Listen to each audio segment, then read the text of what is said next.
Hello friends, नमस्कार। कैसे हैं आप सब? मैं उम्मीद करती हूँ आप सब बहुत अच्छे हैं और अपनी सेहत का पूरा ध्यान रख रहे हैं। ओजस हेल्थ केयर में हम बात करते हैं महिलाओं की हेल्थ से जुड़ी हुई प्रॉब्लम्स के बारे में और उनके कुछ बहुत ही सिंपल सॉल्यूशंस के बारे में। और आज हम बात करने वाले हैं टीन एज गर्ल्स के पीरियड से रिलेटेड वो क्वेरीज जिनके बारे में वे जानना चाहती हैं। तो ऐसे कौन से 5 मुख्य सवाल हैं जो महिलाएं जो यंग गर्ल्स पीरियड्स के बारे में जानकारी लेना चाहती हैं? तो आइए शुरू करते हैं। सबसे पहला सवाल जो कॉमनली यंग गर्ल्स के दिमाग में आता है कि तकरीबन हर कितने दिनों में पीरियड का जो ड्यूरेशन होता है वो नॉर्मल माना जाता है, यानी कि पीरियड का जो साइकिल का ड्यूरेशन होता है वो कितना ड्यूरेशन को नॉर्मल माना जाता है और किससे कम या किससे ज़्यादा को एबनॉर्मल में गिना जाना चाहिए। दूसरे नंबर पर सवाल आता है कि पीरियड्स के दौरान जो फ्लो होता है उस फ्लो को कैसे जानकारी लें कि ये फ्लो नॉर्मल है या एबनॉर्मल है, कम है या ज़्यादा है। तीसरे नंबर में पीरियड्स के दौरान यूज़ किए जाने वाले प्रोडक्ट्स, चाहे वो पैड्स हों, टैम्पन्स हों या मेंस्ट्रुअल कप हो, उनके क्या प्रोस एंड कॉन्स हैं, किस केसेस में कौन सा प्रोडक्ट इस्तेमाल किया जाना बेहतर रहता है। चौथे नंबर पर पीरियड्स के दौरान कौन कौन सी फिजिकल एक्टिविटीज़ हैं जिनको कि रेस्ट्रिक्ट किया जाना चाहिए। और पाँचवें और आखिरी नंबर पर पीरियड्स के दौरान होने वाले छोटे मोटे प्रॉब्लम्स को डील करने के लिए क्या मेडिसिन लेना ठीक है या कौन सी मेडिसिन पीरियड्स में सेफली ली जा सकती हैं। तो आइए शुरू करते हैं। सबसे पहले बात करते हैं पीरियड्स के ड्यूरेशन के बारे में। आमतौर पर यंग गर्ल्स जो कि 11, 12 या 13 साल की हैं उनमें पीरियड्स की शुरुआत हो जाती है। कभी कभी आजकल ग्लोबल वार्मिंग और कुछ एनवायरमेंटल पोल्यूशंस के चलते ये एज 9 साल से नीचे भी जा सकती है।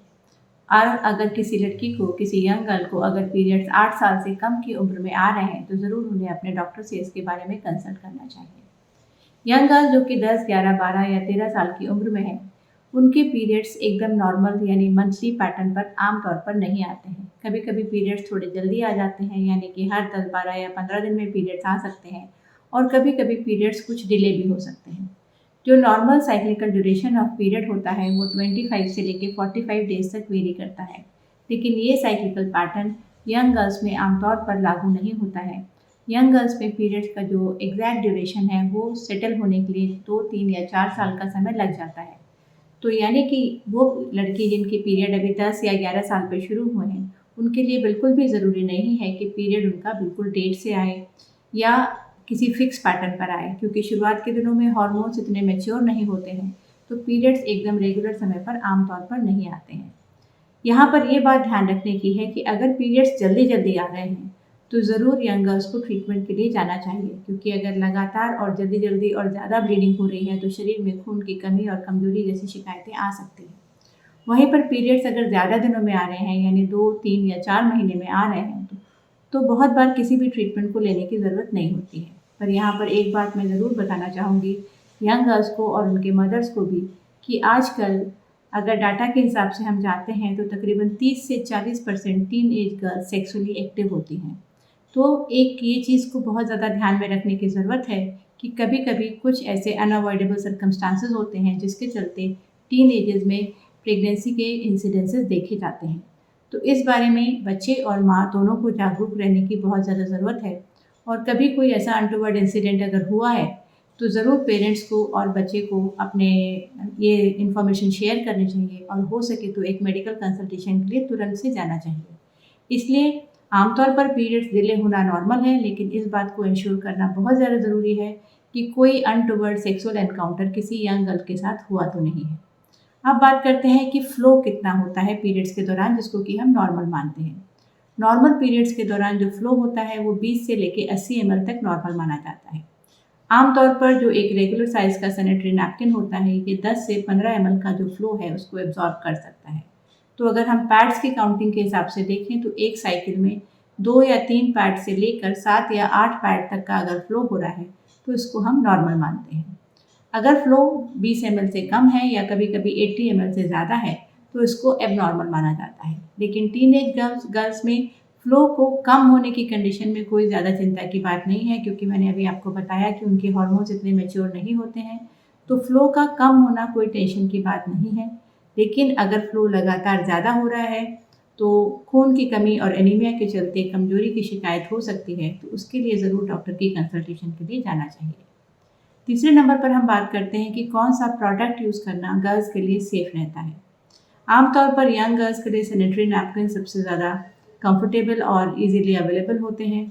लेकिन जैसा कि मैंने बताया कि तकरीबन 30 to 40% टीन एज गर्ल्स हमारे डाटा के हिसाब से सेक्सुअली एक्टिव होती हैं, तो वो गर्ल्स टैम्पन्स या मेंस्ट्रुअल कप का भी इस्तेमाल कर सकते हैं।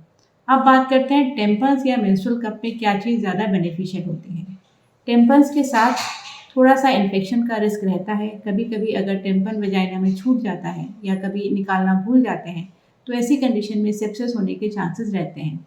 वहीं पर मेंस्ट्रुअल कप एक बहुत ही ज़्यादा इको फ्रेंडली और पॉकेट फ्रेंडली मेथड है जिसको कि टीन एज गर्ल्स इस्तेमाल कर सकती हैं।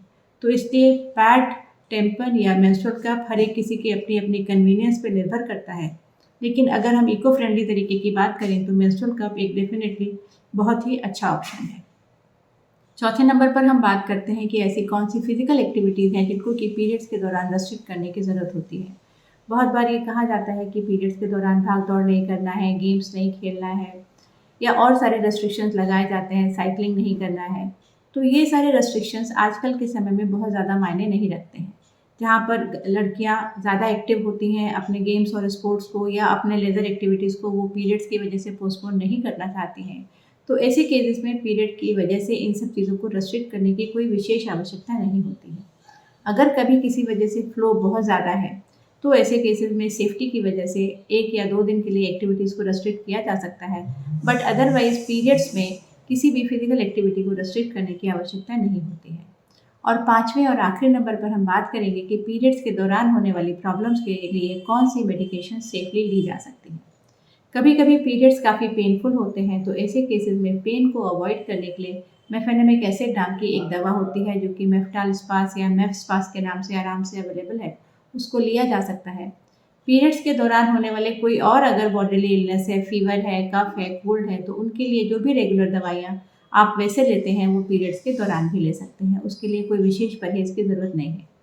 और यहाँ पर एक बात मैं ऐड करना चाहूँगी कि अगर कोई भी पेन किलर पीरियड के दौरान लिया जाता है तो उससे पीरियड का फ्लो कम होता है, क्योंकि ये कुछ मीडिएटर्स होते हैं जो कि पीरियड के फ्लो को रेगुलेट करते हैं, वो इन दवाओं द्वारा कम हो जाते हैं। इसकी वजह से पीरियड्स में फ्लो इन दवाओं के द्वारा कम हो जाता है। लेकिन ये किसी भी तरीके से चिंता की बात नहीं है। तो अगर आपको पेन या फीवर है तो पेन किलर, पैरासीटामोल या मेफेनेमिक एसिड टाइप की टैबलेट्स आप आराम से ले सकते हैं। पीरियड्स के दौरान होने वाली कोई भी प्रॉब्लम के लिए अपनी फैमिली में डिस्कस ज़रूर करिए, अपने मदर या पेरेंट्स के साथ ज़रूर शेयर करिए, क्योंकि पीरियड्स कोई टैबू नहीं है, कोई अबनॉर्मल बात नहीं है। पीरियड्स एक बहुत ही नॉर्मल बात है और इसके बारे में डिस्कशन और जानकारी होना बहुत ज़्यादा ज़रूरी है।